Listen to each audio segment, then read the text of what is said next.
L'ambition, c'est, au travers de l'exploitation de nos données, c'est de pouvoir développer des modèles prédictifs pour justement optimiser nos contrôles. Et pour ça, on a besoin d'un collectif, pas forcément uniquement centré sur les acteurs de l'EPSF, mais également sur les sachants de différents secteurs. Et donc ce type d'événement, c'est vraiment idéal pour ça. Le secret d'un hackathon réussi, c'est beaucoup de choses. C'est déjà un sujet un peu inspirant, avoir une problématique bien définie, avoir des données préparées, accessibles, et puis un bon jury aussi, c'est important. Et d'avoir à la fois des débutants et des très experts, c'est ce mélange en fait qui est intéressant. Notre base de données, elle a une dizaine d'années et qui est un bien commun autant pour le secteur que pour nous. On sait que les aléas climatiques sont au cœur de l'actualité et qu'on a vu une augmentation de ce type d'événements. On souhaite avec ces datathons challenger cette base de données pour trouver des réponses à cette problématique. Nous espérons que ce brassage d'expériences issues de divers horizons professionnels contribuera à une meilleure prise de conscience des impacts climatiques sur le niveau de sécurité ferroviaire.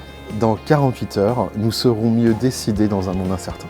On a assez peu de temps pour aborder un sujet qui est hyper riche. On pourrait passer des semaines ou des mois dessus. Donc le fait d'avoir un coordinateur, etc., ça nous aide vraiment à nous organiser. Et les échanges font aussi qu'on avance et qu'on progresse. Donc jusqu'à présent, ouais, intense, mais productif. On sort un petit peu de notre bulle habituelle et puis on réfléchit avec des gens qui posent des questions un peu de candide parce qu'ils sont extérieurs au milieu. Et c'est super intéressant pour ça, vraiment ce côté prise de recul. L'idée c'est de travailler par itération, on fait un premier pas, on voit ce que ça donne.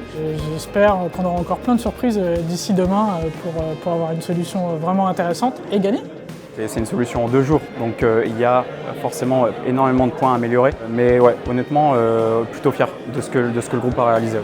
Parfois c'est un peu difficile de savoir exactement quelles sont les compétences de chacun, comment se répartir un peu les rôles. Mais c'est hyper enrichissant, hyper stimulant, moi j'ai bien aimé. Ouais. Ce qui a fait qu'il a marché, c'est que dès le départ on n'était vraiment pas cloisonné. On a dit qu'on va mettre en place un truc qui pourra dès demain ou d'ici 1 mois ou 2 mois pourra être exploitable par les gestionnaires d'infrastructures. Je pense qu'au début il y avait l'envie mais un peu des inquiétudes, tout à fait normal. Et puis à la fin, il y avait le grand plaisir d'avoir accompli ça et l'envie de continuer de faire plein d'autres choses. Donc ça c'est vraiment bien. Écoutez, on est heureux parce que c'était un défi, il fallait le relever. On peut dire que ça a été un succès, mais on fera encore mieux la prochaine fois.